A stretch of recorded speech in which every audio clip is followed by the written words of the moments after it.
ನಮಸ್ತೆ ಸ್ನೇಹಿತರೆ, welcome back to my YouTube channel. ಇಂದು ನಾವು ತುಂಬಾ ಸುಲಭವಾಗಿ ಮನೆಯಲ್ಲೇ ಮಾಡುವಂತಹ ಒಂದು ಸೂಪರ್ ಟೇಸ್ಟಿ ಸ್ವೀಟ್ಸ್ ಮಾಡೋಣ. ಬನ್ನಿ ಯಾವ ರೀತಿ ಅಂತ ನೋಡೋಣ. ನಾನಿಲ್ಲಿ ಮೊದಲಿಗೆ ಒಂದು ಕಪ್ಪಿನಷ್ಟು ಕಡಲೆ ತಗೊಂಡಿದ್ದೀನಿ, ಹುರ್ಗಡ್ಲೆ. ಅದನ್ನ ನಾನು ಮಿಕ್ಸಿ ಜಾರಿಗೆ ಹಾಕೊಳ್ತಾ ಇದ್ದೀನಿ. ಮಿಕ್ಸಿ ಜಾರಿಗೆ ಹಾಕೊಂಡು ನುಣ್ಣಗೆ ನಾವು ಪೌಡರ್ ಮಾಡ್ಕೋಬೇಕು. ಇದು 5 ನಿಮಿಷದಲ್ಲೇ ರೆಡಿ ಆಗುವ ಸ್ವೀಟ್ ರೆಸಿಪಿ ಕಣ್ರಿ. ತುಂಬಾನೇ ಚೆನ್ನಾಗಿರುತ್ತೆ. ಒಂದು ಮನೇಲಿರುವಂತಹ 3 ಸಾಮಗ್ರಿಗಳಿಂದ ಮಾಡುವಂತದ್ದು ಸ್ವೀಟ್ಸ್ ಇದು. ನುಣ್ಣಗೆ ಪುಡಿ ಮಾಡ್ಕೊಂಡಾಯ್ತು. ಇದನ್ನ ನಾವು ಸಾಣಿಸ್ಕೊಳ್ಳೋಣ್ರಿ ಚೆನ್ನಾಗಿ. ಯಾಕಂದ್ರೆ ಇದು ಸ್ವಲ್ಪ ತುಂಬಾನೇ ನೈಸ್ ಇದ್ರೆ ಸ್ವೀಟ್ಸ್ ಚೆನ್ನಾಗಿ ಬರುತ್ತೆ ಕಣ್ರಿ. ಕೇವಲ 3 ಪದಾರ್ಥಗಳಿಂದ, ಮನೆಯಲ್ಲೇ ಇರುವಂತಹ ಪದಾರ್ಥಗಳಿಂದ ನಾವ್ ಇದನ್ನ ಸ್ವೀಟ್ಸ್ ಒಂದ್ 5 ನಿಮಿಷದಲ್ಲೇ ಮಾಡ್ಕೋಬಹುದು. ಮಕ್ಕಳಿಗಂತೂ ತುಂಬಾನೇ ಫೇವರೇಟ್. ಮಕ್ಕಳು ಮಾತ್ರ ಅಲ್ಲ, ದೊಡ್ಡವರಿಗೂ ತುಂಬಾ ಇಷ್ಟ ಆಗುತ್ತೆ ಇದು ಸ್ವೀಟ್ಸ್. ನೋಡ್ರಿ, ನೆಕ್ಸ್ಟ್ ನಾನು ಅರ್ಧ ಕಪ್ಪಿನಷ್ಟು ಸಕ್ಕರೆ ತಗೊಂಡಿದ್ದೀನಿ. ಸಕ್ಕರೆನ ಪೌಡರ್ ಮಾಡ್ಕೊಳ್ಳೋಣ. ಅದಕ್ಕೆ ಒಂದ್ 2 ಏಲಕ್ಕಿ ಹಾಕೊಳ್ತಾ ಇದ್ದೀನಿ.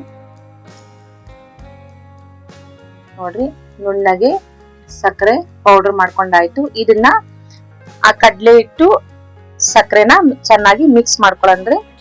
ನೆಕ್ಸ್ಟ್ ಇಲ್ಲಿ ನಾನು ಕಾಯಿಸಿ ಆರಿಸಿರುವಂತಹ ಅರ್ಧ ಲೋಟ ಹಾಲು ತಗೊಳ್ತಾ ಇದ್ದೀನಿ. ಅರ್ಧಕ್ಕಿಂತ ಕಡಿಮೆ ನಾವು ಸ್ವಲ್ಪ ಸ್ವಲ್ಪ ಹಾಕೊಳ್ತಾನೆ ನಾವು ಕಲ್ಸ್ಕೊಬೇಕಾಗುತ್ತೆ. ಯಾಕಂದ್ರೆ ಜಾಸ್ತಿ ಹಾಲು ಹಾಕೊಂಡ್ ಕಲ್ಸ್ಕೊಂಡ್ವಿ ಅಂದ್ರೆ ಅದು ಸ್ವೀಟ್ಸ್ ಚೆನ್ನಾಗಿ ಬರಲ್ಲ ಕಣ್ರಿ. ಹಾಗಾಗಿ ನಾವು ಸ್ವಲ್ಪ ಸ್ವಲ್ಪ ಹಾಲು ಹಾಕೊಳ್ತಾ ಚಪಾತಿ ಹಿಟ್ಟು ಯಾವ ರೀತಿ ನಾವು ಕಲಿಸ್ತೀವೋ ಅದಕ್ಕೆ ನಾವು ಕಲ್ಸ್ಕೊಬೇಕಾಗುತ್ತೆ ಚೆನ್ನಾಗಿ. ಚಪಾತಿನ ಹಿಟ್ಟಿನ ಅದಕ್ಕೆ ನಾವು ಕಲ್ಸ್ಕೊಳ್ಳೋಣ. ತೀರಾ ಮುದ್ದೆ ತರ ಕಲ್ಸ್ಕೊಂಡ್ವಿ ಅಂದ್ರೆ ಅದು ಸ್ವೀಟ್ಸ್ ಚೆನ್ನಾಗಿ ಬರಲ್ಲ ರೀ. ನೋಡ್ರಿ, ಹುಷಾರಾಗಿ ನಾವು ಸ್ವಲ್ಪ ಸ್ವಲ್ಪ ಹಾಲು ಹಾಕೊಳ್ತಾನೆ ನಾವು ಮಿಕ್ಸ್ ಮಾಡ್ಕೋಬೇಕಾಗುತ್ತೆ ಚೆನ್ನಾಗಿ ಹಿಟ್ಟನ್ನ. ನೋಡ್ರಿ, ಇದ್ರಲ್ಲಿ ನಾನು ಹಿಟ್ಟು 2 ಭಾಗ ತಗೊಂಡಿದ್ದೀನಿ. ಒಂದಕ್ಕೆ ನಾನು ಫುಡ್ ಕಲರ್ ಹಾಕ್ತಾ ಇದ್ದೀನಿ, ಗ್ರೀನ್ ಕಲರು. ನೋಡ್ರಿ, ಒಂದ್ ಸ್ವಲ್ಪ ಚಿಟಿಕೆ ಸಾಕು. ಕೊಂಡು ಮಿಕ್ಸ್ ಮಾಡ್ಕೊಳ್ಳೋಣ ಚೆನ್ನಾಗಿ. ಇನ್ನೊಂದ್ ಸ್ವಲ್ಪ ಹಾಕೊಳ್ಳನ್ರಿ. ನೋಡ್ರಿ, ಫುಡ್ ಕಲರು ಇದು ಅಂಗಡಿಯಲ್ಲಿ ಸಿಗುತ್ತೆ ಕಣ್ರಿ. 10 ರೂಪಾಯಿ ಡಬ್ಬಿ ಇದು. ಈ ಸೈಡ್ ಅಲ್ಲಿ ಹಾಕಿರ್ತೀನಿ ನೋಡ್ರಿ, ಈ ತರದ್ದು ಕಣ್ರಿ ಡಬ್ಬಿ.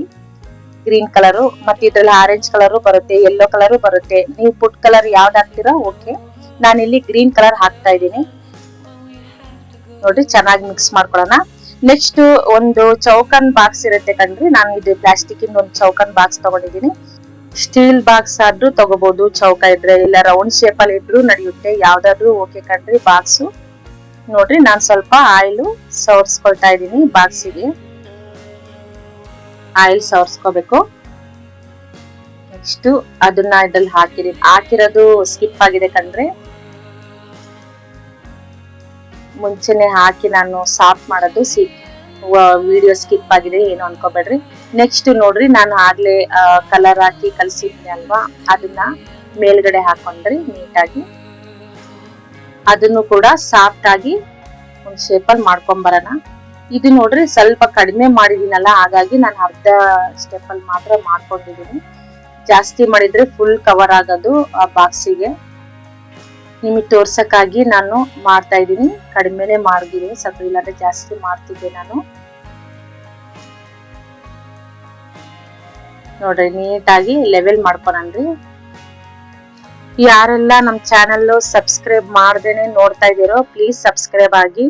ಹಾಗೆ ನನ್ನ ರೆಸಿಪಿ ಇಷ್ಟ ಆಗಿದ್ರೆ ಲೈಕ್ ಮಾಡಿ, ಕಮೆಂಟ್ ಮಾಡಿ, ಶೇರ್ ಮಾಡಿ ಸ್ನೇಹಿತರೆ.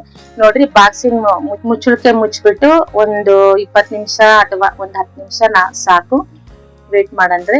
ನಂತರ ಇದನ್ನ ಒಂದ್ ಪ್ಲೇಟಿಗೆ ಹಾಕ್ಬಿಟ್ಟು ಉಲ್ಟಾ ಮಾಡ್ಕೋಬೇಕು. ನೋಡ್ರಿ, ಬಾಕ್ಸ್ ಅದನ್ನೆಲ್ಲ ಅದು ಬಿಡ್ತಾ ಬರುತ್ತೆ ಸೈಡ್ ಅಲ್ಲೆಲ್ಲ. ನೋಡ್ರಿ, ಸೈಡ್ ಅಲ್ಲಿ ನೋಡ್ರಿ, ಈ ಶೇಪ್ ಅಲ್ಲಿ ಬಂದಿದ್ದೇನೆ. ಯಾಕಂದ್ರೆ ನಾನು ಅರ್ಧದಿಂದ ಹಾಕಿದೀನಿ ಕಣ್ರಿ ಬಾಕ್ಸ್ ಅಲ್ಲಿ, ಹಾಗಾಗಿ ಚೌಕ ಬಂದಿಲ್ಲ. ಏನು ಅನ್ಕೋಬೇಡ್ರಿ ಸ್ನೇಹಿತರೆ. ನೋಡ್ರಿ, ಇದನ್ನ ಒಂದ್ ಚಾಕುವಿನಿಂದ ಕೊಯ್ಯೋಣ. ನಮ್ ಮಕ್ಳು ತುಂಬಾ ಅವಸರ ಕಣ್ರಿ. ಅಮ್ಮ ತಿನ್ಬೇಕು ಅನ್ಸಿದೆ, ಮಾಡು ಅಂತ. ನೋಡ್ರಿ, ಎಷ್ಟು ಅವಸರ ಮಾಡ್ತಾರೆ. ಸ್ವಲ್ಪ ಒಂದ್ 10 ನಿಮಿಷನು ವೇಟ್ ಮಾಡಂಗಿಲ್ಲ, ಹಂಗ್ ಮಾಡ್ತಾರೆ. ಅದು ವೇಟ್ ಮಾಡಿದ್ರೆ ಒಂದ್ ಸ್ವಲ್ಪ ಇನ್ನೂ ಸ್ವಲ್ಪ ಗಟ್ಟಿ ಬರೋದು. ನೋಡ್ರಿ, ಒಂದ್ ಪ್ಲೇಟಿಗೆ ಸರ್ವ್ ಮಾಡ್ಕೊಳ್ಳೋಣ. ಎಲ್ಲಾನು ನೋಡ್ರಿ. ನಾನು ಬೇಗ ತೆಗ್ದಿದ್ದೀನಿ ಕಣ್ರಿ, ಹಾಗಾಗಿ ಈಗ ಬಂದಿದೆ. ಇನ್ನೊಂದು 20 ನಿಮಿಷ 10 ನಿಮಿಷ ವೇಟ್ ಮಾಡಿದ್ರೆ ಸ್ವಲ್ಪ ಚೆನ್ನಾಗಿ ಅದು ಗಟ್ಟಿ ಆಗೋದು. ನೀವು ಒಂದ್ಸಲ ಮನೇಲಿ ಟ್ರೈ ಮಾಡಿ ಯಾವ ರೀತಿ ಬಂದಿದೆ ಅಂತ ಕಮೆಂಟ್ ಬಾಕ್ಸ್ ಅಲ್ಲಿ ತಿಳಿಸಿ ಸ್ನೇಹಿತರೆ. ನೆಕ್ಸ್ಟ್ ರೆಸಿಪಿಯೊಂದಿಗೆ ಸಿಗೋಣ. ಬಾಯ್.